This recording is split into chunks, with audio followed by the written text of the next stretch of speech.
It's Monday, September 23rd. I'm Adam Walsh, and this is The Signal. Welcome to Cricket Palooza. We're spending the whole show talking to folks from the growing cricket community here in the province. Here's a question for you. Why are cricketers so good at ironing clothes? Because they know how to spot a crease. Cricket fans love that one, apparently.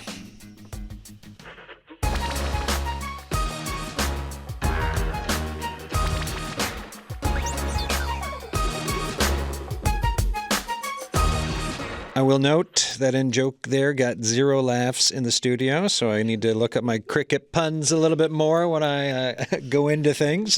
All right, a big part of the show is connecting communities of this show, right, The Signal. That could be meeting folks from a town, owners of and staff of a restaurant, a group of new moms, you name it. So the point is to share what people are passionate about and why. Today, like I just said, we're talking about the sport of cricket across Newfoundland and Labrador. It's one of Canada's fastest growing sports. It's been added to the 2028 Olympics. There's also, I'll talk about this a little bit later in the show, a really deep history of the sport. If you could look over at around Carbonear and Harbour Grace, right? I'm thinking 1833 up through 64 and all the way into the 20th century. Guys, do me a favor. I'll get you to introduce yourselves and tell me which local club you're with and why that club is better than the others. Okay, you're going to get 2 duplicate answers here. So I'm Chris Lansdale. I've been playing cricket since I'm very old. I'm with NL Stars, and our club is the best club in the province simply because we give opportunities to new players. We thrive and pride ourselves on being able to develop and coach new talent and bring them along so that we are sort of an entry point, if you like. We feel like we have the best development team in the league. Excellent. Next. My name is Rakesh Negi, and I play for Newfoundland Super Kings. Well, I would say my club is best. We are one of the original clubs once the club system started. The OG clubs, yeah. OG clubs, and we have over the years won a lot of trophies. But one of the reasons I would say our club is best that we've been able to retain the same players over the years. We've been playing together. Plus, we've been known always to play in good spirit. Yeah. And also over the years, you would see, over the tenure of last 10 years, you will always see Newfoundland Super Kings in always top 3. We've always been in the top 3 performing each year out of each year. We've made all the playoffs all these years. So may not have won as many trophies sometimes that we like to, but we've always been in the top 3 in the playoffs consistently. So I consider Newfoundland Super King one of the most consistent performers in the last decade. Always part of the conversation. Yep. There or thereabouts. Yeah. And now 2 of you are on the same team, right? Yeah, my name is Ertuza. Myself and Chris are in the same team. I'm also the founder of NL Stars. Mm-hmm. So I've been with the club as a founder and as a player since 2020. The reason why I think our club, I'm not going to say better or worse, but I think the way we do things there is that we want to, obviously just like Rakesh Negi or Rakesh Bhai, we also want to win. Mm-hmm. We want to do better, but to do that, we want to develop players. Yeah, if someone is experienced, we'll take them along as well. But if you're a beginner, you're not quite there in terms of experience yet, but we'll work with you. We'll try to do our best to develop your skills, along with our own skills as well. We want to get better together as a team and eventually win, right? Winning is obviously the end goal, obviously, but while doing that, we also want to see everyone improve on, with each other, basically. That's nice. And it's a real family environment. Yeah. Well, that was what I was... sorry, go ahead. We did win the recently concluded table ball tournament, which is basically softball version of cricket. Oh, cool. Yeah, so that was, you can say, a bit of an achievement, but we're hoping as time goes on, we'll get better together and win more games, I guess. Yeah. Well, congrats on that. What is the cricket, like when I think of sports, right? Like I grew up, I played street hockey growing up. 10 years I played rugby, so I've got a good idea of like what, when you talk about a rugby player and what you learn for culture growing up and the teamwork involved. So that's some of my base for the understanding of sport. And then I've played some solo individual ones too. But when it comes to cricket then, what is that community and what is that like the sport for the culture for folks involved? That's a really broad question. So the thing about cricket is that it's got a very passionate following. Yeah. And in some parts of the world, it's far more passionate than others. When I was growing up in Barbados, in the West Indies, it was very passionately followed there because at that time, the West Indies was unarguably the best team in the world. That's died off a bit as North American sports have sort of infiltrated into the Caribbean.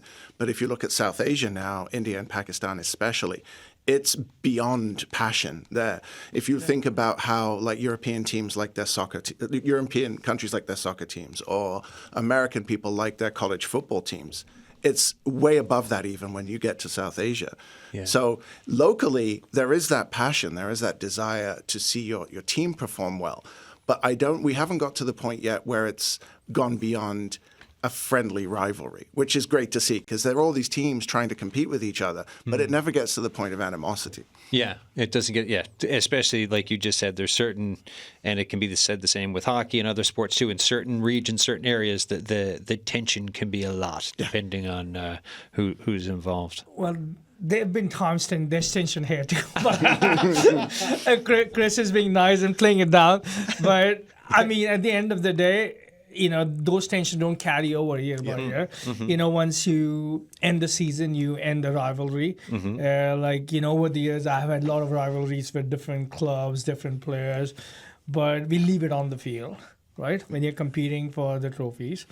Well, that's some of the rugby thing that I was thinking of too. Yeah. It was always that point of leaving it on the pitch, right? Like Yes. there are games I was playing growing up where they got more than heated. I'll just say that. But afterwards, you're supposed to shake hands, Yeah. and be cool with each other, even if your hands were kind of in different shapes a few minutes prior, right? Yes. Like so, this was that. So it's similar with cricket. Absolutely. And I mean, in particularly, one of the thoughts which always, it's one of the very famous players, Jack Collis from South Africa said this, that don't do anything on the field to somebody from the other team that you cannot have a beer with him afterwards. Yeah, exactly. Right? And that's kind of a motto we play with. Like, yes, we play hard on the field, but at the end of the day, there is spirit and you don't cross that.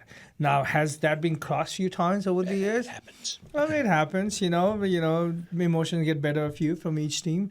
But coming to the culture, like in Newfoundland particularly, I think for my team, for example, had somebody from England, it's from Zimbabwe, then I have guys from Pakistan, then I have guys from Bangladesh, and guys from India. So it brings so many different cultures together, Yeah. right? Which is, at times different personalities too. It's not easy to manage, but any it brings team, yeah. it brings a lot of different cultures together. And then, the camaraderie of the team, understanding and playing for the team. So it brings a lot, like the culture, but a lot of learning, what you can learn from each other as a team, right? So I find like cricket over the last decade, for me, my wife would think otherwise because I get a lot of grief now to still be playing. Same. But in terms of my learning, 10 years involved with cricket has given me as much learning as I've got from any formal education. More insights, obviously dealing with people and emotional stuff like that. But it is been great being involved. What's the local scene? How's it been growing over the years recently? Well, I mean, Rakesh has been around since Yeah. day one, right? So, I mean, in terms of growing out, just to give you a snapshot of when we started, we used to be 3 clubs. Yeah. And most clubs at most had 15 players. And I'm just talking about outdoor for now. Yeah. Right? Currently, we have 9 clubs and 2 clubs waiting to join. Wow. Well, we don't have enough. We just have 1 field. So we are at a point that we need another field to able to manage a schedule because we can, as you know how long the summer is in Newfoundland, right? Yeah. So we don't have a long season, so we're going to accommodate all the games. So at this point, I think the board probably has decided that they're going to stick with 9 teams. We just cannot have any more than 9 for it to work. So starting from around like 50 guys, we are close to 300. Yeah. And when it comes to indoor, we used to have 7 teams, when we started, or 6 teams. And each team now for indoor, we have around, 18 teams? I think 15 Last- or It's at 18. 20 even. Yeah. Like, one time we had 20 teams. around 18 teams. Wow. And I'm not even saying it's just it's not just the guys playing, but each squad is much bigger than it used to be too. Right. So we have really, grown over the years, not just in terms of club, but if you look in terms of, each club has some kind of sponsorship. They all have their own jersey. And I still remember in 2010, we went to play our first provincial tournament to New Brunswick. Only 4 people from Newfoundland went. And the idea was to, we have more of a people next year, would promote and motivate people to go next year. Yeah. And we had one bat, which the entire team shared. In 2011, I remember the entire squad went from Newfoundland, which were around 14 of us. We still had only 2 or 3 bats, which were shared among the entire team. So you're sharing equipment. There's only a few folks going over for these I was about to say overseas, but trips to another province, you know. And when we travel now for provincial tournament, out of squad of 14, almost everybody has their own kit bag. Yep. And there are guys who have like 3-4 bats. I'm just saying it has grown in every. Yeah, if everyone is kitted out, like you could just that description is so great for the understanding of how, like you've said, the numbers. And then it doesn't matter what sport it is when you understand of like we were sharing kit and now everyone's got their own. I mean, like that's a big change. And when you look at, sorry, go ahead. Yeah, I was going to say that if the provincial government could, support cricket in Newfoundland a little bit more, if we can have one more cricket ground somewhere in the city, even if it's in Mount Pearl, wherever, that'll make a huge difference. And also, if more sponsors want to jump in and support each and every club, whichever sponsor wants to locally, that's going to make a huge difference, We're looking at, like Rakesh said, we're looking at like 2 or 3 teams waiting to join the summer league. But that's not just 11 people, because there's 11 people on the field at a time. That's more like 15 or 16 people per squad. Plus, a lot of the existing teams are carrying like 20, 25 player squads because there's nowhere else for these people to play. If we had a second ground, I wouldn't say we would double the number of teams, but we could easily manage a 15-team league spread across 2 grounds, because you could play 6 games a day. And then you're getting a lot more matches in, you're getting a lot more exposure. And just to add on to what we were saying about the provincial team, this year, the Nationals in Toronto, we sent a provincial team up with a coach and a manager who traveled with the team. We never would have been able to do that 5-10 years ago. Wow. So it's definitely growing, and there is room for it to grow. We're sort of at this point where we've been capped by facilities, and that's where we're sort of butting into a glass ceiling right now. And where's which pitch are you on now? Which It's Flyers Field on RCAF Road, right out by the airport. Okay, right. We get some spectacular views as the planes come into land. It's right behind the matches. Yeah, right next to SPCA. Yeah. I used to do rugby training out near there for a long. And I do want to add, I'm playing in a lot of different provinces. And I can for sure say that for Atlantic, it is the best field in the Atlantic provinces. There's no better field than the field we got. Wow. And so, you're talking about just if you could get support for that second field and what that would do for the community. Yeah, we can potentially even have evening games. Like, if we have a cricket ground a little bit further away from the airport, which sort of like limits us to finishing our games before the night, basically. Yeah. Like, how baseball matches go on even in the nighttime. So if we can have a field, I don't know, somewhere around here, I guess. With or lights, wherever, with the floodlights. Floodlights, that's going to allow clubs to play even till 8 p.m., 9 p.m. I don't know if I'm stretching it too much, but some guys want to play even that time, right? Yeah. 6 to 9, whatever. When did you all? What are your earliest cricket memories then? Oof. Mine is probably before either of them were born. So, my grandfather got me involved in cricket. Yeah. He grew up in Barbados. He's from Barbados, and he was growing up around the time of like people like Sir Garfield Sobers and the 3 Ws, names which won't mean anything unless you're a real hardcore cricket fan. But the West Indies at varying times has had the strongest team in the world. And he was school friends with a lot of these players. So it was something he grew up with and something that was part of his childhood, and he wanted to share that with me. So I'm talking like 5-6 years old was when I was first exposed to cricket, which is 40 years ago. I'm not as young as I look. But I've been watching cricket religiously since then. I've supported different teams and I've played the game for a long time with breaks in between. But probably one of my earliest memories is watching the early 80s West Indies teams with the likes of Joel Garner and Malcolm Marshall just dominating everyone. And just bowling at such ridiculous speeds that nobody really knew how to deal with it. And then you had like people like Sir Vivian Richards, who's one of the most exciting batsmen who's ever played the game. Even today, he would fit in perfectly. And the game has changed so much. So, yeah, it's a long time ago, and a lot of those names, even today's players, have never really heard of them. There's such nice memories when you think of like those sports that you watch growing up. Like for me, I remember me and my brother sitting down in our house in Mount Pearl and watching like on those little teeny tiny TV. Like the reception was horrible, no cable hookup either, and we'd watch like the NHL playoffs. Like it was back when the Oilers were doing great. But it's those nice memories and like that kind of a feeling around sports. What about you guys for like your entry point to connection? For me, it was, when I grew up, there used to be a lot of guys, playing on the street. And like I started playing with guys who were a lot older than me. Yeah. And it's funny that in the beginning they would only take me because I was a really good catcher, and I won't get to bat or pitch, but I would be running around the field getting the ball, catching the ball. So they'd take me in the team, and then they started giving me more opportunities. And I still remember that I was like, because these guys are a lot older than me, they didn't have to go to school. They were in colleges, and I was like still in grade 4, grade 5. And I'm not kidding. They used to play during, school time, like 9 o'clock, 10 o'clock. And a lot of mornings I would make excuses not to go to school so I can play with them. And that's the playing. But even watching cricket, if you remember, and I'm sure it is our word, a lot of times those cricket matches were coming, on not your national channel, you would need a cable for that. And back in the day, we didn't have one. A lot of people didn't have cable. So you'd go to, especially to people, houses who have cable, get together, watch games. Sometimes those games would go to early mornings. I mean, yeah, so those what I remember was some of the earlier memory of me, with cricket.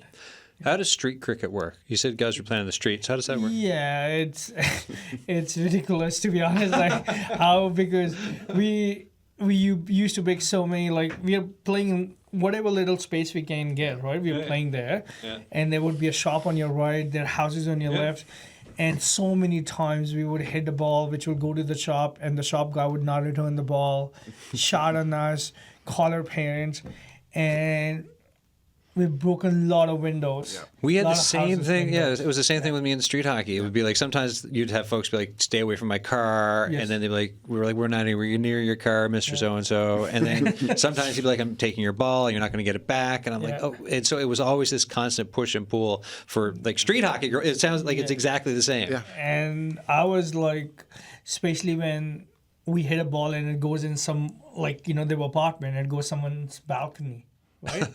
So, because I was the youngest, they would send me saying, go get the ball because, they won't be so harsh on you. Yeah. And then we would be breaking windows. And I still remember we got so good breaking windows and so organized that the moment we know it hit the window and it's about to, let's say it was the 6th floor, and you could see the window coming down. Yeah. We would take our wicket stumps and get out. Like by the time the guy comes out, there's nobody there. Like he didn't even know. Amazing. Like anybody was playing. We got so good and so efficient with it. But a few times when we ran, we missed a few things like a bat. And the guy who came down took the bat and we never got it back. So now we got really efficient with that. Yeah, well, I mean, you got to be in order to play, but then also, right. whoops, then let's get out of here. Yeah. Yep. Oh, that's awesome. Entry points. When did you start? When did I start? I was a kid, and I think at that point we lived in Islamabad or something, Rawalpindi. And I was fairly young at that point, and my first memory was my dad got me a cricket bat. It was like a plastic bat, a plastic ball for kids, 3-year-old, 4-year-olds, whatever. And I heard the name Wasim Akram, from the late 90s. I was a kid, Yeah. You heard something, so I just randomly asked my dad, I want to watch cricket. It was on. I was playing on some channel. I think it might have been 10 Sports or something. And I said, "Where's Wasim Akram? Where's Wasim Akram?" I kept on asking about it, and he wasn't there to bat yet. And Shahid Afridi, I don't know if you guys know him. Yeah. He was. I think he came into bat next. Someone else got out. I didn't even care about Shahid Afridi for some odd reason, even though he was a pretty big deal at that point in time. One of the names. Because I didn't know. I only knew about Wasim Akram, right? And it was a test match, right? I think it might have been between India and Pakistan, maybe. And I think I fell asleep like while waiting to see Wasim Akram come out to bat. By the time I woke up, he already had batted or something. He got out, and I was like disappointed. I was like, man, I missed out. So that day I sort of felt like, okay, if a cricket match is on, you don't, go away, you don't fall asleep, you watch it. And this is made to be paid attention to. Because, like, a lot of times it can be redundant, like a lot of the same things you'll see, but there's lots of moments of brilliance in the field, and you gotta, stay tuned, and, you gotta be focused while watching the game, because you can learn a lot from it, and there's a lot of exciting things that happen, right?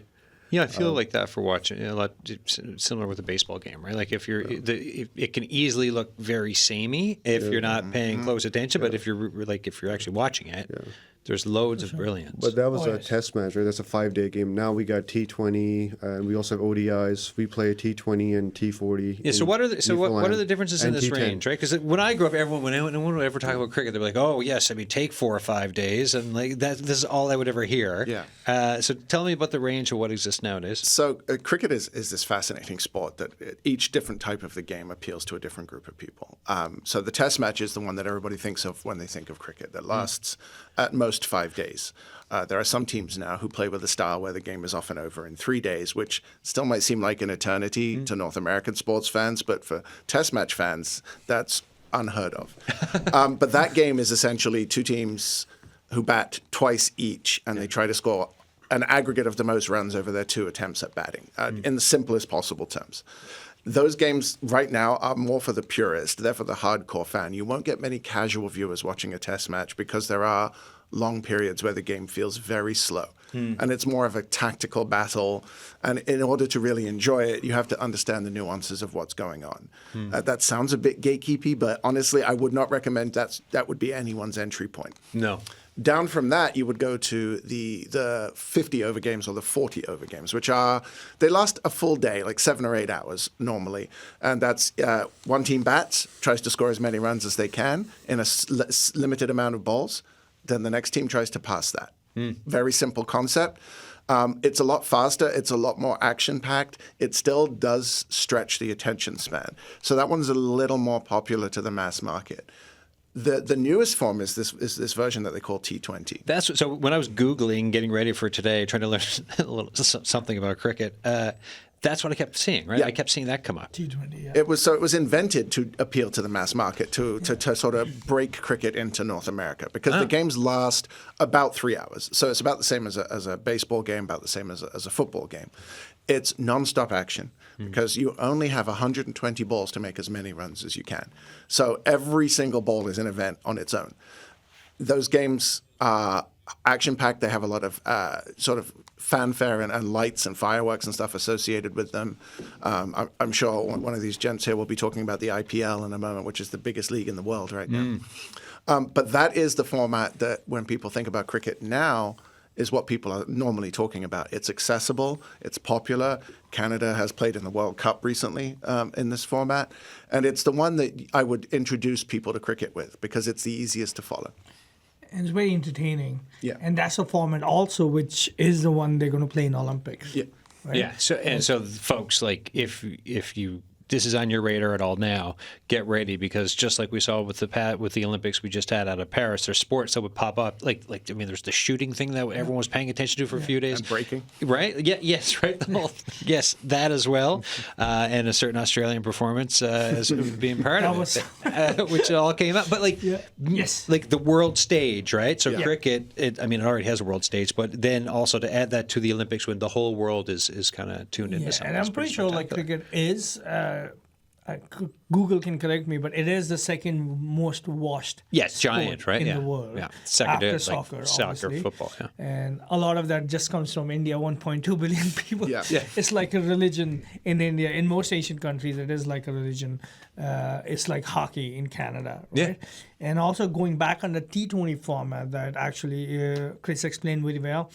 The format we also play, the most of the league, the majority of the games outdoor season are based on the T20 format. Right. We play around 60 to 70 games each summer on that format, You're listening to The Signal. We're, in case you're just tuning in, we're talking about cricket here today on this show. Cricket across Newfoundland and Labrador. Now to get to the Labrador side of it, we've got a couple of folks on the line here in Labrador, including, so I'll go one then the other. The first, Rivu Rashid, my colleague and host of Labrador Morning.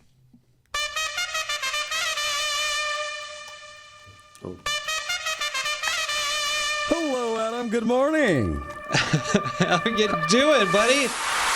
How do you like my grand entry? I love it. John Pike just told me you had some music to play with coming on the show, and of Right, course, anyone who follows cricket and knows IPL will know this music. you know what? That entry did way. So I told a joke in my intro, and it was super flat. No one cared about it, and they didn't react here in the studio. And the reaction to that just then, way better. So I should have talked to you beforehand. Oh, was that a joke you told earlier? I wasn't sure. I thought it was just an intro. I thought you were going to let us know when to laugh. I need a laugh sign. I was in waiting here. for the climax, right? Like, Rivu, how you doing? Pretty good, and even better now. All right, so you're on the line, and we also have Puneet Sharma is on the line too. Hi, Puneet. Hi, how are you doing, Adam? Good. Thanks for coming on the show. We're just here hanging out, talking about cricket.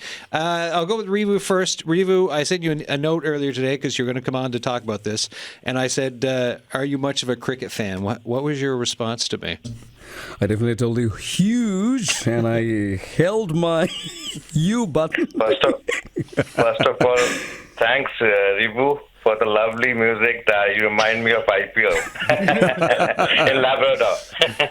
I knew that everyone will connect to that. Yeah, it was a good conversation going on when I joined. Like, you was talking about Wasim Akram and all. Yeah, when I first started watching cricket, it was the '92 World Cup, the World Cup when Pakistan won. Mm-hmm. So, as a South Asian, I can say that that was my first World Cup when we started watching, and I have a lot of memories watching World Cup with my family. As one of the speakers says that cricket is a religion in subcontinent. India, Bangladesh, Sri Lanka, Pakistan, the crowd is crazy to play cricket. The '92 World Cup, not such a good memory for us English cricket fans, though. not even for South Africans. Yeah. So that was a great thing, and we all started watching. In there, what we used to have, I was brought up in the eastern part. It was a place near to Bangladesh border, Kolkata, if people knows about, and that is called. That place is called famous for sports. Everybody is crazy for football, soccer, and also for cricket. So we remember when we used to be kids, any matches coming, people used to put a TV on the roadside to watch, and crazy fans all over the places, And I remember when cricket World Cup or any occasion going on for cricketing team, so we used to, collect monies. In a group, and we used to buy new bat, new ball. That was crazy. We used to go. Suppose the match is happening at evening, we used to go and play in afternoon, and after that, people used to, come back, join. It was a different kind of environment at that point of time. So tell me now, guys. That's your Puneet. Those are some great childhood memories, and from growing up and talking about cricket. What is there in and around Happy Valley Goose Bay for cricket to keep this going for you, to keep your passion alive? Yes. That's what I can say. In Goose Bay right now, we have all the working professionals. We gather up in the weekend. We try to play matches. Especially on the weekend. And fortunately, in summer, we have a good weather out here, and we have almost quite a good amount of, 50, 60. Most of them, as of now, are from, South Asia, I'm going to say, not East Asia, South Asia, most of them. And so we all gather up, and we don't have that kind of, playground, what we used to have at subcontinent.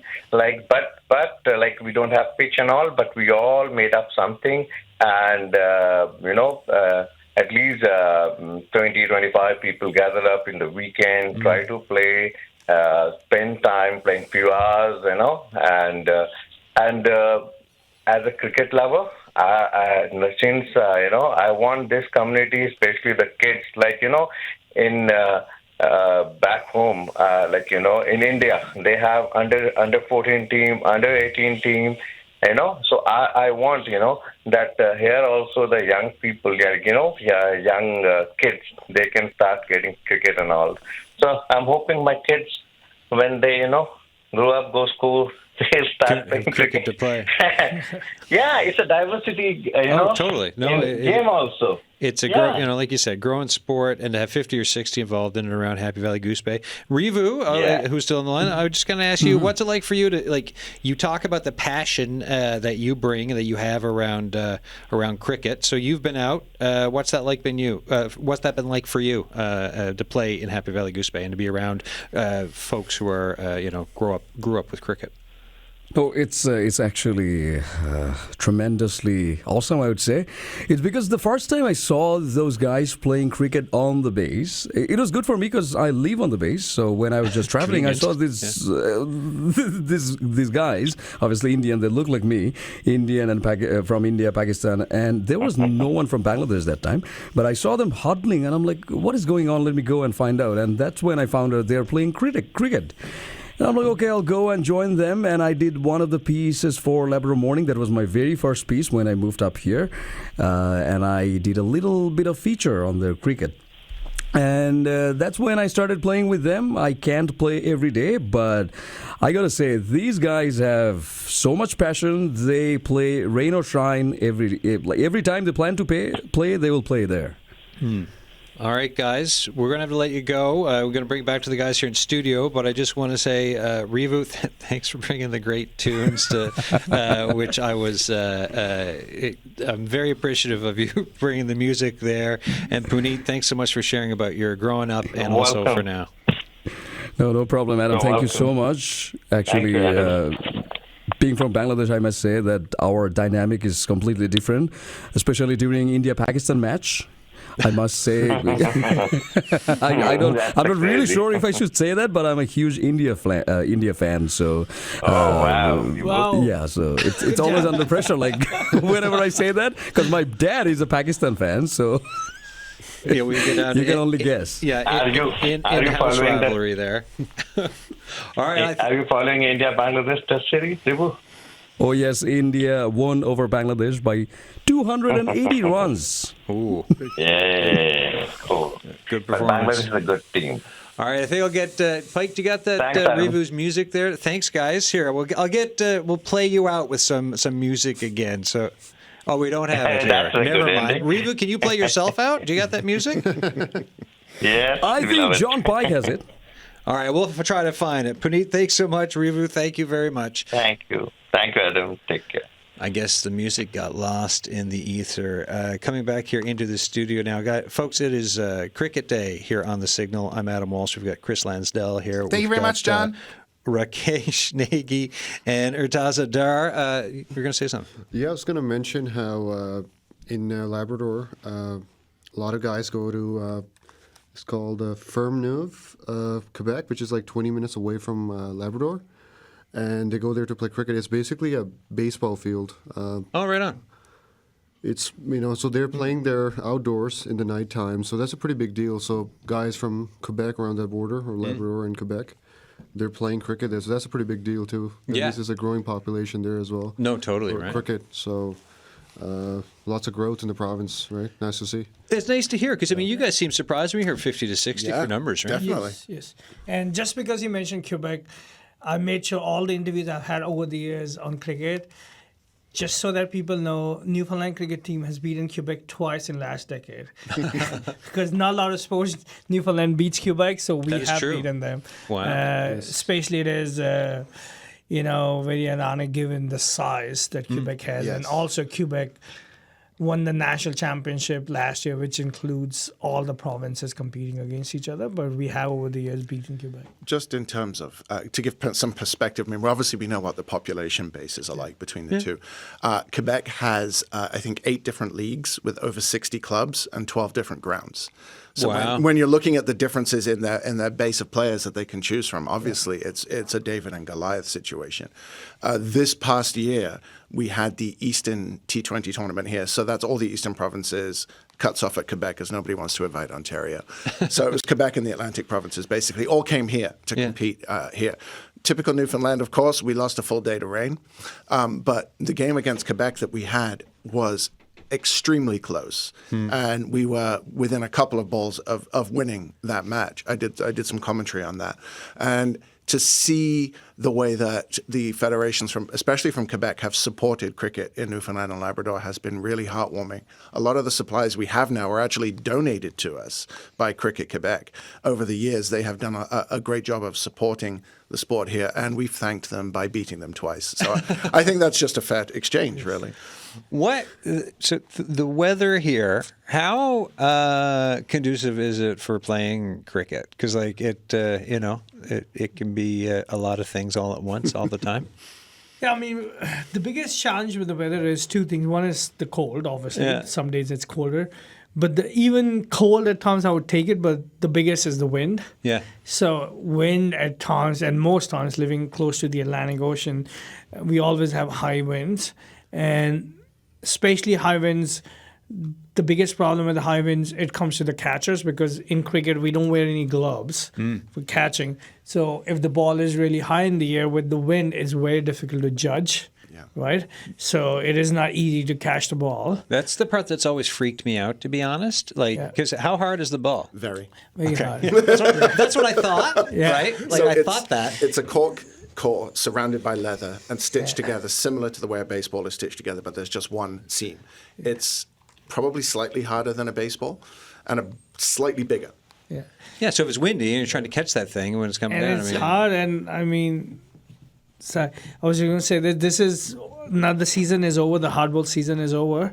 So I can say this because I don't want to jinx it. This is one of the very few seasons that I finished the season with no injuries on my hand. Like it's usually I have a finger which is black or swollen or half, like I've had well, I didn't get stitches, but I almost, it's funny, got really hurt bad 2-3 years ago. And I was supposed to get stitches, but that night was game 6 between Montreal and Toronto, and I still remember. And that's the year that Montreal went on to finals, and I support Habs a lot. My father-in-law is Habs, my wife is Habs. So I've been watching Montreal Canadiens for the last few years. So game 6 is the reason I didn't end up, and Montreal did win that game, so I remember I didn't get stitches there. But yeah, it is hardly a season that I end. And I can say for most of the players that you won't have some sort of injury if you're competitively playing all the games in your hand, like somewhere in your fingers. Yeah. pretty telling about your hockey passion if you're avoiding putting off getting stitches to watch a game. I mean, I thought I could go next day, but good. And I went next day, and they're like, "Oh well, it's more than 24 hours." So, Oh. yeah, so they won't stitch after 20, but it healed on its own, so it's no. Well, I'm happy to hear that. Yes. I think for the weather as well, in addition to the wind, obviously, so cricket, you can't play in the rain. The bats are made of solid willow, and they get warped if you try to play in the rain. Also, it's just incredibly dangerous. When the bowlers deliver the ball, it's often coming somewhere between 100 and 130 kilometers an hour through the air. That's fast. Then it's hitting the ground, and obviously everything that's unpredictable with a bounce on a pitch with a seam on the ball could literally go anywhere. You have protective wear when you're batting, but the people in the field don't. So if the ball is being thrown at 120k, for example, then somebody hits it, probably adding more speed to the ball, and it's coming directly at the face of a fielder with rain in his eyes, there's a lot of potential for damage there. Wow. You know, so we've played games this season in 10 degrees and fog. We've played games in 30 degrees scorching hot where we had to add additional water breaks for player safety. And that is the reality of any summer sport in Newfoundland. Lots of character being built. Yeah, absolutely. And on top of that, the ball can get heavy too from Yeah. the water and the moisture in the grass. So initially it's not as heavy, but as you play for, let's just say, 5-10 minutes, it gets considerably heavier. And I mean, the guys can wear helmets in the field too, at least inside the circle fielders, the closer ones. I guess the guys at the boundary probably won't want to wear them, I suppose. No, yeah, I think it's only when you're real close to the batter that you're allowed. Yeah. But But to wear a helmet, but otherwise not. it does affect your vision though with the helmet and your fielding. It's not as you don't have as better. Your view's not as good as someone without a helmet. So there's ups and downs to that, right? Definitely Upside. nothing allowed in your hands, though. Yeah. No hand protection as a fielder. And like the in colder baseball. it is, the more it stings. Yeah, I can imagine, right? Just on like playing on a 10-degree day, how much that ball could sting in your hands. It can. When it comes to the marketing and so we're talking about the growing of the sport here, right? So we could talk about 2010 and talk about how much further things have come since then. Earlier in the show, we talked about the hope for more provincial government or some kind of buy-in to help to have another field. Mm-hmm. What else needs to be done for the popularity to get the message across of, hey, this is open. We would like to have some more members, like members with another field and that type of a thing. I think if we put this in the curriculum in schools from, I guess, grade 1, 2, or whatever, till all the way till high school. Yep. If kids are playing it in school, in their gym class or physical education, I guess, and also if you have school teams, that's going to make a major difference. So the guys and girls that are playing there, whatever their gender is, growing from there, and then you have these clubs there. Yeah. So by the time they're like in high school or grade 9, grade 10, whatever, they'll be more developed, right? And they can even play club cricket. And we'll have a bigger pool of talent at that point, which will help the provincial team, Cricket Newfoundland, right? And maybe some of the best players from that team will play for Canada eventually. Yeah. And recently Canada beat Ireland in the World Cup too. So how big of a deal is that? That's big. That's big. Ireland is a test-playing nation, which for the layperson, only the best international teams get to play test matches. Yeah. So Ireland is one of the better teams in the world. Which is the 5-day format, by the way, test match. Yeah. So for Canada to beat any team, the full meal deal. It would be like a St. John's minor hockey team going and beating the Panthers or the Hurricanes, right? Like is there Hurricanes? Yeah, the Carolina Hurricanes. Yeah, Carolina. It's a long time since I followed cricket, hockey. Definitely. Schools, putting it in schools is great. I think even in places like Ontario, what we haven't really seen is Canadian-born, Canadian-bred players cracking into the scene. Yeah. Almost all of the representative cricket is being played by people who have immigrated to Canada, which is great because it's a taste of home for them and it's a chance for them to play a sport that reminds them of home. What we haven't really seen, though, is the people who, like, for example, we haven't really got anyone playing in the league who's from Newfoundland, who was born here and who grew up and learned the game as a secondary sport. That is, I would love to see that, and I think Ortiz's point about putting it in schools would be a great start. Yeah, and I mean, just on that, we have had guys who have played. Mm-hmm. There was a guy who played for my team for NSK for a good few years, Mark Russell. He used to be a soft baseball player or softball player. Yeah. He's a lawyer, and I'm sure he's a partner in some law company now. I still follow him on LinkedIn. But we had a couple of guys over the years but yes, not as many as we would like.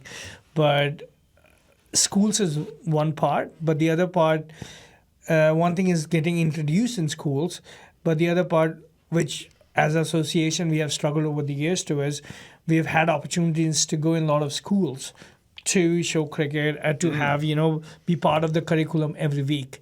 But we don't have enough volunteers to be able to do that, because most of our volunteers, it's a volunteer-run group, are working 9 to 5, right? So school timings are between 9 to 5. Well, that's so we have had opportunities to go to a lot of different schools and be a regular part of their curriculum, but we haven't, had. Now we've lost someone over the years. We used to have Mr. David Liverman, who I always mention when we are mentioning cricket. He used to be a great resource. He passed away a couple of years. He's been, one of the founders of cricket and along with me. So he could do that. He was retired. He could do that. But something that we do struggle. Yeah, you need folks with the time to give. Yes. Tell us what we're going to say. But that's where the gym teachers, instructors, physical education got to step in as well. And not I'm not criticizing anyone or anything. No, we're saying there's an opportunity. Yes, there's definitely. There's an opportunity to bring something else in. Yes. Like if we can have some sort of a session or like a conference, some sort of a, what do you call them, workshop or something, sports workshop for cricket, and teach those gym teachers this is how it's played, give them some videos as well, have a look at it, maybe even starting off with softball, like with a tennis ball with tape on it, or higher tennis ball even with protective gear for the kids indoors. So you can get indoor cricket balls too, and get them to play, you never know, maybe they'll like it, maybe they won't like it, but at least even if you get few students from each school interested, that can lead to something, right? You can have under 16, under 19 team here. And I also find like over the years, I do have to go, so I'm going to end with this. Yeah, you can. That it is with kids, a lot of kids, cricket provides them opportunity of sports where they're not fearful of trying. Because a lot of times kids, for example, when I was growing up, and I've seen that in kids because I've been to some schools, that they don't want to try baseball when they know that 10 guys are really good at baseball. Yeah, totally. They don't want to be Everybody embarrassed in starts at front the of same them. level. But cricket, everybody's starting at the same level. So they're more, Opportunity. they're more, to Confident. try, right? Yeah. Comfortable trying it. Yeah, they're like, okay, this is kind of a And- new thing for us. We're all just going to jump in this together. because and they probably know not there's be no, great at it. for everybody starting at same level, and there's no kind of judgment there, right? So cricket does bring that opportunity to schools that it's a new sport for kids to try. So I find that some of them who are not in some particular sports, they are more eager to try that. It's a great point. I think as well, just to add something. You got to run, do you? Yeah. Yes, I do have to run. Rakesh, Yes. thank you so much for being here. I know you got to go back to work, so thanks for taking time out to sit down and talk cricket on the radio. Thanks, Adam, for having us and giving me the opportunity to be here. All right, Rakesh Negi there. Thanks. Cheers, buddy. See ya. Yeah, go ahead. Yeah, Chris. the way that the Newfoundland population is growing right now, it's a known fact that it's growing through immigration, right? Yeah. Like that is the way that this province is growing. It is the only way it's going to continue to grow if you look at the demographics Yeah. and just how things are going compared to we've done shows on this before, but it is more common knowledge too. So yes, it is an immigration base for growing the population. So I moved to Newfoundland in 1999. I've been here a very long time. And when I moved here, for me to see any other person of color anywhere was a rarity. Yeah. I lived in Grand Falls, Windsor when I first moved here. Oh, right. Yeah. There were two other people of color in the city, and they were both doctors. Yeah. Right? So for me to even think about playing cricket was unheard of. Now, when you look around the city, it's become so much more diverse. Well, St. John's has. I haven't been to Grand Falls for a while. But one thing we should be doing with marketing is Association for New Canadians. We should be talking to them. We should be talking to the Department of Immigration. We should be saying, cricket exists here. You can find a taste of home here, indoors, outdoors, year-round. We're always looking for more people. The more people you get involved, the more likely we are able to attract the sponsors that we need, and the more we can lean on City Council for St. John's, Mount Pearl City Council, Paradise Town Council, and say, hey, we need a field. Give us a field. It brings a lot of business in. If we could put one, just as an example, it's not a good place to put it right now, but St. David's Field in Mount Pearl. It's floodlit. It's got all those paths through it now, but there's businesses around there. If we've got 80, 90 people there all day on a Saturday or a Sunday, that's all those businesses are going to be able to get these customers coming in that they wouldn't have had otherwise. The newcomer experience, and just speaking to my own for a second, living over when I moved to South Korea in my 20s, right? I had buddies who they loved hockey growing up. And they were able to find ice time in different parts of South Korea. And there was a little league that was formed. And this was so important for just living and the day-to-day, having that piece of home that you could feel. So if you're talking about an immigrant experience, a newcomer experience, if you're talking about the diversity that we're seeing here, and the fact there's this base for cricket, like building community, having things like a sport that people really care about and has, like we've already talked about your guys' childhood memories growing up, having that in a new way in another place that continues on is huge. The same as I had a conversation with a Syrian family that started a restaurant locally. It opened a couple months ago. And just what that can mean to the community. All of this is part of community building, right? Absolutely. I mean, Artisa, you know that from firsthand with your family, right? And the businesses that they've started up and the community that's built up around that. Yeah, I mean, our family started a restaurant back in 2009. I think it was 1 year after we moved to Canada. It was just like an idea they had. I mean, my dad was doing his master's in engineering at that point, and my mom, she thought about it as well. She's like, we don't have many South Asian restaurants here. I think at that point in time there was only India Gate, and I think there was International Flavors, which no longer exists at that point now, I think. Because the owner moved or retired to live with the kids in Ontario. So the name of the restaurant is Shalimar. My parents started, and now there's 15 restaurants. bunch. I don't know. There's a bunch of restaurants out there, and the population's growing too. What I'm saying right now. But yeah, Yeah. we're talking about building community, right? So, community. so you've got your folks in starting a restaurants, and then Yeah. with this, you also have the growth of cricket. Yeah. And like that. That's such a community feeling. It shows people that they can belong here. They can make something here that reminds them of home, right? And I mean, as an English person living here, there are a lot of English expats here. And when I've spoken to them and I've said, I play cricket, they go, wait, there's cricket here? You know, if you're in a band, like my brother's in a band, for example, Stone Dog, they can show up anywhere, and everywhere has a music scene. Yeah. It's not like you have to go looking for it. But you would not expect when you come to a province that's off the east coast of Canada that isn't very well known outside of Canada, you wouldn't expect to find a thriving cricket community here. So if you don't know to look for it, you're not going to go looking for it. Yeah. So it exists, right? It's here. Yeah, especially when like it could be easy, especially given some of the history, to think, oh, why would it exist here, right? And not understand that things have changed and are changing. Yeah, and I think I'll mention it. Recently, one of my friends was at Sport Check, and they saw a cricket bat there and some other equipment. So for me, that was an eye opener because you'll see that sort of stuff in That's cool. in big cities like Toronto, Quebec, even Halifax. Seeing that here, that's a pretty big change from way back, right? Yeah. You wouldn't be able to see a bat in person and pick it out and say, okay, it looks nice, I want to buy it.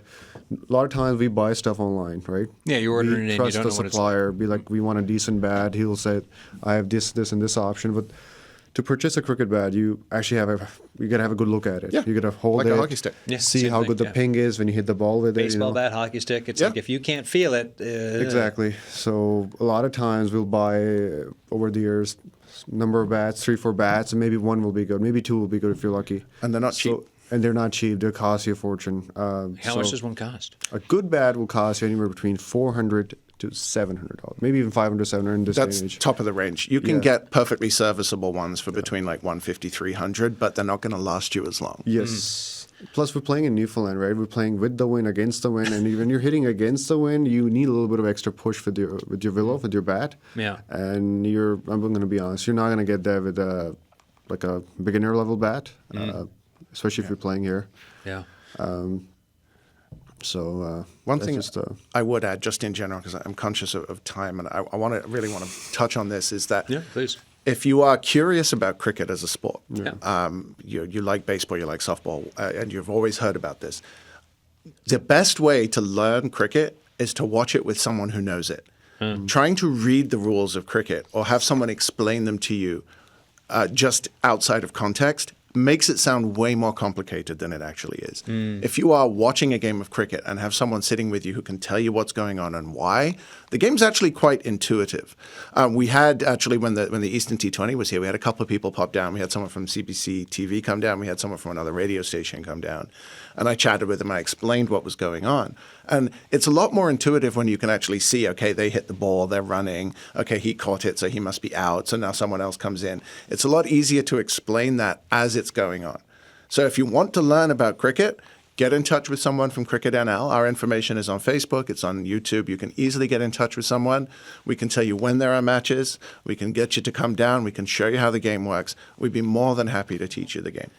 And that feeling, that in-person feel, whether you're watching on the telly or if you're in person, it's that energy around any sport Absolutely. that can really kind of, it's that magic in the bottle. And the best way to learn is actually by watching and playing it both. You know, you can watch a sport all day, but if you really want to learn every single aspect of it, you got to play it too. Even if it's a friendly game, that's it. Yeah. Pretty much any time. And you got 20 seconds for a final thought. Anything else, Chris or Tiz? I would just say cricket is a fabulous game. It's strategic. It's exciting. It has something for everyone, whether you like the flashbang excitement of the shorter formats or you want to get into strategic depth of the longer ones. There's something there for you. Chris Lansdell or Tizadar, thank you guys for this. I appreciate the learning around cricket you've given me for today, and I'll try to get better jokes for next time. All right. Our pleasure. See you Thank you. guys. Thank you. All right, folks. That's it for our Newfoundland and Labrador Cricket Focus here on the Signal for our Monday show. Tomorrow, Tuesday, the grow season is not yet done. Dave Goodyear from the homestead at Flat Rock will be by for Tuesday Gardening Day. We're going to go over harvest, storing root veg, common diseases in potatoes, growing further into the fall, and prepping that garden of yours for, spring, because through winter, spring comes and you got to be ready for it. So, folks, that's tomorrow. Till then, thank you so much for listening, and stay safe out there.